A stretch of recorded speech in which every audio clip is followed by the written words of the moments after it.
ഇന്ന് Israel prime minister Benjamin നെതന്യാഹുവിന് വളരെ നിർണായകമായിട്ടുള്ളൊരു ദിവസമാണ്. കാരണം ഇത് ഇത്രയും നിർണായകമായിട്ടുള്ള ദിവസമായിട്ട് മാറാനുള്ള സാഹചര്യം എന്ന് പറഞ്ഞാൽ പുള്ളിയുടെ മേളിൽ ഒരു ക്രിമിനൽ കേസ് ചാർജസ് ഉണ്ട്. ശരിക്കും 3 ചാർജസ് ആണുള്ളത്. Case number 4000, case number 2000, case number 1000. പിന്നെ 3 തരത്തിലുള്ള കേസുകളാണ്, ചാർജസ് ആണ് പുള്ളിയുടെ മേളിലുള്ളത്. അപ്പോൾ ഇത് എന്തിനു വേണ്ടി നോക്കിക്കഴിഞ്ഞാൽ കാര്യം അത്ര ഗൗരവമാണെങ്കിലും 2 വിഷയങ്ങൾ PR വർക്കിൻ്റെ പേരിലും 1 വിഷയം ബ്രൈബിൻ്റെ പേരിലുമാണ്. അതായത് 2 വിഷയം സെൽഫ് പ്രൊമോഷൻ എന്നുള്ള പേരിലും 1 വിഷയം കൈക്കൂലി വാങ്ങി എന്നുള്ള തരത്തിലുമാണ്. ഇതിൽ ഏറ്റവും കൂടുതൽ ഇപ്പോൾ ഇത് പ്രശ്നമാകാൻ കാരണം എന്ന് പറഞ്ഞാൽ, ഇത് ഇത്രയും ക്രൂഷ്യലായിട്ട് ആകാനുള്ള കാരണം എന്ന് പറഞ്ഞാൽ ബെഞ്ചമിൻ നെതന്യാഹു ഇതിനെ ഡിലേ ചെയ്ത് കൊണ്ടുപോയതാണ്. ഒരുപാട് ഡിലേ. ഇത് 2019 മുതലേ ഈ കേസ് കിടന്നിങ്ങനെ ഇഴയാണ്. ഓൾമോസ്റ്റ് ഏതാണ്ട് 8 വർഷം അടുക്കാറായി ഇത്. അപ്പോൾ ആ ഒരു സാഹചര്യത്തിൽ ഈ ഒരു കേസ് ഇപ്പം ഇന്നലെ വരെ ക്യാബിനറ്റ്, അതായത് ബെഞ്ചമിൻ നെതന്യാഹുവിൻ്റെ ലിക്വിഡ് പാർട്ടിയിൽ തന്നെയുള്ള ആൾക്കാർ, അവരുടെ ലോ മേക്കേഴ്സ്, അതായത് അവരുടെ MLAs, ലോ മേക്കേഴ്സ് എന്ന് പറയുന്നത് MLA ആണ്. പുറം രാജ്യങ്ങളിൽ ലോ മേക്കേഴ്സ് എന്ന് ഉദ്ദേശിക്കുന്നത് നമ്മുടെ ലെജിസ്ലേറ്റീവ് അസംബ്ലിയിൽ പോകുന്ന MLAകളെ തന്നെയാണ്. ആ MLAമാരെല്ലാം ചേർന്നിട്ട് വീണ്ടും കോടതിയിലേക്ക് അവർ പോയിട്ടുണ്ടായിരുന്നു. ഇപ്പോൾ സിറിയയിൽ നടക്കുന്ന വിഷയവും കാണിച്ച് അവിടെ കെയോസ് ഉണ്ട്. അപ്പോൾ ഒരു എമർജൻസി സിറ്റുവേഷൻ വന്നു കഴിഞ്ഞാൽ ഒന്നും ചെയ്യാൻ പറ്റത്തില്ല. അപ്പോൾ അതുകൊണ്ട് രാജ്യം ഇപ്പം ഈ ഒരു ട്രയൽ നേരിടുന്നത് കൊണ്ട് എന്തെങ്കിലുമൊക്കെ ഒരു അൺസർട്ടനിറ്റി, അതായത് ബെഞ്ചമിൻ നെതന്യാഹുവിന് ഈ പൊസിഷനിൽ നിന്ന് ഒന്ന് സ്റ്റെപ്പ് ഡൗൺ ചെയ്യണം, അല്ലെങ്കിൽ റിസൈൻ ചെയ്യണം എന്നുള്ള നിലയിൽ ഇപ്പോൾ ഫീൽ ഗിൽറ്റി ആയി കഴിഞ്ഞാൽ റിസൈൻ ചെയ്യണമല്ലോ. കുറ്റം തെളിയിക്കപ്പെട്ടാൽ പിന്നെ റിസൈൻ ചെയ്തേ പറ്റൂ. കാരണം ഡെമോക്രസിയാണ് അവിടെ, പറഞ്ഞിട്ട് കാര്യമില്ല. അപ്പം അങ്ങനെ ഒരു സാഹചര്യം വന്നു കഴിഞ്ഞാൽ ഇസ്രയേലിൻ്റെ നാഷണൽ സെക്യൂരിറ്റിക്ക് അത് ഭയങ്കരമായിട്ടുള്ള ഒരു ഭീഷണിയാണ്. അപ്പോൾ അതുകൊണ്ട് സ്റ്റേറ്റ് ഓഫ് ഇസ്രയേലിൻ്റെ പ്രൊട്ടക്ഷന് വേണ്ടിയിട്ട് ഇവർക്ക് ഈ ഒരു വിചാരണ മാറ്റിവെക്കണം എന്നുള്ള നിലയിലുള്ള റിക്വസ്റ്റ് ഇട്ടിട്ടുണ്ടായിരുന്നു. പക്ഷേ അതിനെയും കോടതി നിരുപാധികം ഇന്നലെ റിജക്ട് ചെയ്യാണ് ചെയ്തത്. കാരണം ഇത് ഒരുപാട് നാളായ കേസാണ്. ഇത് തീർച്ചയായിട്ടും ഈ ട്രയൽ നടത്തിയേ പറ്റുമെന്ന് കോടതി നല്ല രീതിയിൽ ഉറപ്പിച്ചങ്ങ് പറഞ്ഞിരിക്കുകയാണ്. ഇതാണ് ഈ ഡെമോക്രാറ്റിക് കൺട്രിയിലുള്ള ചില പ്രത്യേകതകൾ. നമ്മളിപ്പോൾ ഒരു രാജഭരണമാണെങ്കിൽ ഇത് നടക്കത്തില്ല, പക്ഷെ ഡെമോക്രസി ആണെങ്കിൽ ഇതിങ്ങനെ പോയേ പറ്റൂ, വേറെ മാർഗമില്ല. നമുക്ക് ആ ചാർജസ് ഒന്ന് നോക്കാം. ചാർജസ് എന്ന് പറഞ്ഞാൽ ഏതാണ്ട് കേസ് നമ്പർ 4000, ഈ കേസ് നമ്പർ 4000 എന്ന് പറയുന്നത് ഇത്, അതായത് അവിടെയുള്ള ഒരു media tycoon, news channel, television channel നടത്തുന്ന മീഡിയാസിനെ, ന്യൂസ് ചാനലിനെ പുള്ളി സ്വാധീനിക്കുകയും അവരെ പണം കൊടുത്ത് അവരെ അവരുടെ വശത്താക്കി നെതന്യാഹുവിന് അനുകൂലമായ രീതിയിൽ വാർത്തകൾ സൃഷ്ടിക്കാൻ വേണ്ടിയിട്ട് ശ്രമിച്ചു എന്നാണ് ഒരു കേസ്. അടുത്ത കേസ് നമ്പർ 2000.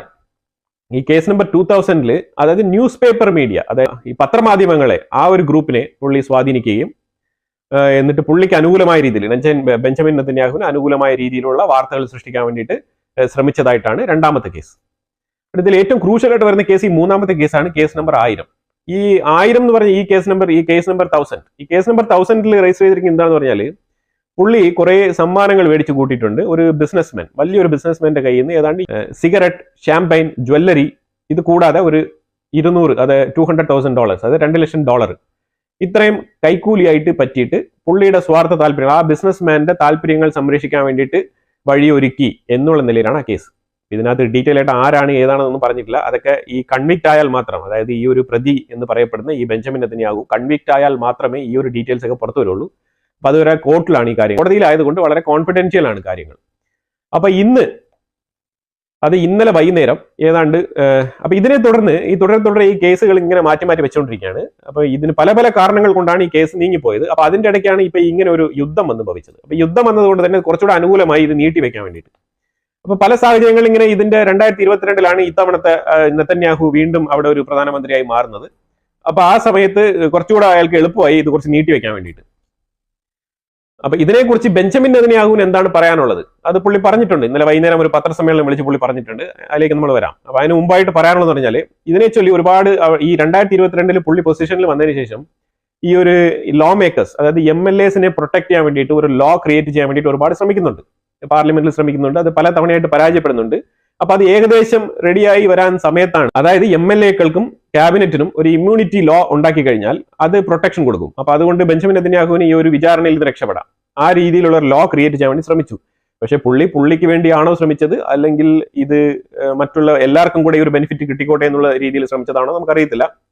അപ്പം എന്നാൽ ഇതൊക്കെ ജനങ്ങളുടെ ഇടയിൽ, അതായത് ഇസ്രയേലി ജനങ്ങളുടെ ഇടയിൽ ഇതിന് ഒരു സംശയാസ്പദമായ രീതിയിൽ പുള്ളിയെ നോക്കിക്കാണാനുള്ള ഒരു സാഹചര്യം കൊണ്ടുവന്നിട്ടുണ്ടെന്നുള്ളതാണ് വസ്തുത. കാരണം ഓൾറെഡി ഒരു കേസിലിരിക്കല്ലേ ഒരാൾ. അപ്പൊ ആ കേസിലിരിക്കുന്ന ആൾ തന്നെ ഈ ലോ ഒക്കെ ഇങ്ങനെ ക്രിയേറ്റ് ചെയ്യുമ്പോഴത്തേക്കും അത് സ്വാഭാവികമായിട്ട് സംശയം ഉണ്ടാക്കുന്ന ഒരു കാര്യമാണ്. അപ്പൊ ഇവിടെയൊക്കെ നെതന്യാഹുവിന് വന്ന ഒരു പൊളിറ്റിക്കൽ ലൈഫിൽ വന്ന പാളിച്ചകളാണ് ഞാൻ പറഞ്ഞുകൊണ്ടിരിക്കുന്നത്. ബെഞ്ചമിൻ നെതന്യാഹുവിനെ പോലെ കാലിബർ ഉള്ള ഒരുപാട് ആൾക്കാരുള്ള ഒരു കമ്മ്യൂണിറ്റിയാണ് ഇസ്രായേൽ കമ്മ്യൂണിറ്റി. നെതന്യാഹു പോയാലും ആ പൊസിഷനിൽ വേറെ ആൾക്കാർ വരും. ഇതേപോലെ ബ്രില്യൻ്റ് ആയിട്ട് നേഷൻ ബിൽഡിംഗ്, അതായത് ഈ നേഷൻ ബിൽഡിംഗിൽ നല്ല രീതിയിൽ ട്രെയിനിങ് നേടിയ ഇതേപോലെ നെതന്യാഹുവിനെ പോലെ തന്നെ ഒരുപാട് ആൾക്കാരുള്ള ഒരു കമ്മ്യൂണിറ്റിയാണ് ഇസ്രായേലിലുള്ളത്. അപ്പൊ തീർച്ചയായിട്ടും നെതന്യാഹു പോയി കഴിഞ്ഞാൽ വേറെ റീപ്ലേസ്മെന്റിന് വേറൊരു നെതന്യാഹു അല്ല, ബെറ്റർ തന്നെ നെതന്യാഹു തന്നെ വരും. അതിൽ യാതൊരു മാറ്റമില്ല എന്നുള്ളതാണ്.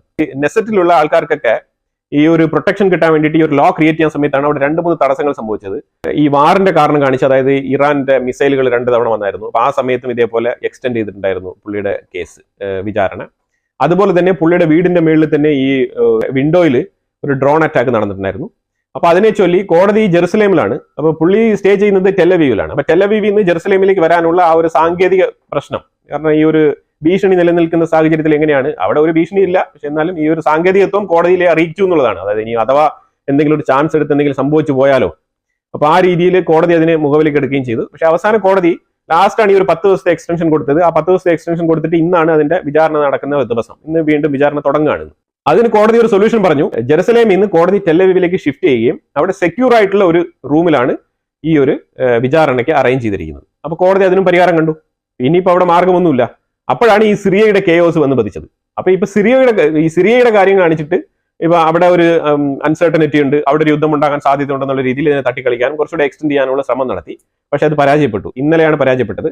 MLA-കൾക്ക് കിട്ടാനുള്ള ഈ ഒരു ഇമ്മ്യൂണിറ്റി, ഈ ലോ മേക്കേഴ്സിന് കിട്ടാനുള്ള ഒരു ഇമ്മ്യൂണിറ്റി ലോ ഉണ്ടാക്കാൻ വേണ്ടിയിട്ടുള്ള കാര്യത്തിൽ എവിടെയാണ് പരാജയപ്പെട്ടതെന്ന് പറഞ്ഞു കഴിഞ്ഞാൽ 2-3 വിഷയങ്ങൾ വന്നു അവിടെ. അതായത് October 7 അറ്റാക്കിൽ അവിടെ നമ്മുടെ യോവ് ഗാലന്റ് വിചാരണ നേരിട്ടുകൊണ്ടിരിക്കുകയാണ്. അതുപോലെ തന്നെ PM ഓഫീസിലുള്ള ഇന്റലിജൻസ് യൂണിറ്റിലുള്ള ഫെഡ്സ്റ്റൈൻ എന്ന് പറഞ്ഞ ആ ഒരു യുവാവ് ലീഗൽ ഡോക്യുമെന്റ് ചോർത്തി എന്നുള്ള പേരിലുള്ള കേസ് ഓൺ ഗോയിങ്ങിലാണ്.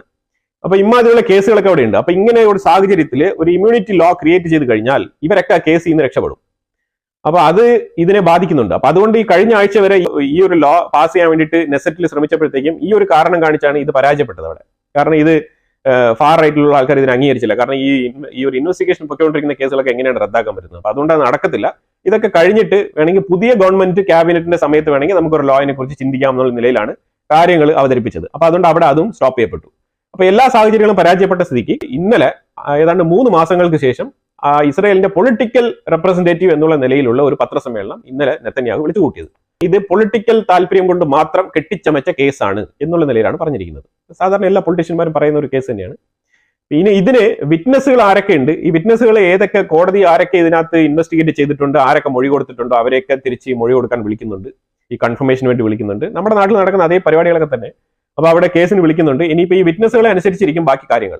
പിന്നെ അഥവാ നെതന്യാഹു ഇന്നലെ ഈ പത്രസമ്മേളനത്തിൽ പുള്ളി പറഞ്ഞ അതാണ്, ഇത് രാഷ്ട്രീയ താല്പര്യമാണ്, പിന്നെ ഞാൻ അതിനെ കേസിന്റെ ഡീറ്റെയിൽസുകളെ കുറിച്ചൊന്നും ഞാൻ ഇവിടെ പറയുന്നില്ല, ഞാൻ എല്ലാ കാര്യങ്ങളും കഴിഞ്ഞിട്ട് വന്ന് വീണ്ടും ഞാൻ നിങ്ങളെ കാണും എന്നുള്ള നിലയാണ് പറഞ്ഞിരിക്കുന്നത്.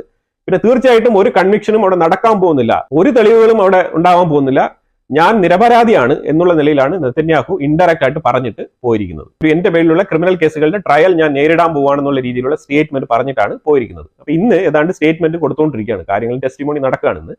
ബെഞ്ചമിൻ നെതന്യാഹുവിനെ ഇതിനെ പ്രേരിപ്പിച്ച 2-3 കാര്യങ്ങളുണ്ട്. അതിലും ഏറ്റവും പ്രധാനപ്പെട്ട ഒന്ന് ജനങ്ങളുടെ വിശ്വാസമാണ്. അത് ശരിക്കും പറഞ്ഞാൽ അടുത്ത ഇലക്ഷനിൽ വിജയിക്കണമെങ്കിൽ ഈ ഒരു ട്രയൽ നേരിട്ട് ക്ലിയർ റെക്കോർഡിലേക്ക് വരണം. രണ്ടാമത്തെ കാര്യം, എന്തിനാണ് ജനങ്ങൾ ഇത്രമാത്രം ഈ ട്രയൽ വേണം എന്ന് ആഗ്രഹിക്കുന്നത്, എങ്ങനെയാണ്? അപ്പൊ ചാനൽ 12 എന്ന് പറഞ്ഞ ഇസ്രായേലിന്റെ ചാനൽ ഒരു സർവേ നടത്തിയായിരുന്നു.